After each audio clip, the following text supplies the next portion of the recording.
To access the structure application mode, open the menu and confirm the selection of the corresponding structure menu item. After confirmation, the display shows the overview of the sensors and the measuring ranges again.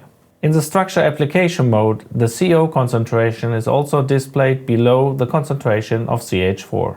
The symbol of the application structure appears in the info area of the display. The measurement can also be recorded if required. To do this, open the measuring menu and select the corresponding item. It is also possible to temporarily set the 0 point in the measuring menu. When you leave the measuring menu, the PM580 is back in measuring mode. After the 0 points of the sensors are stable, the PM580 is ready to measure.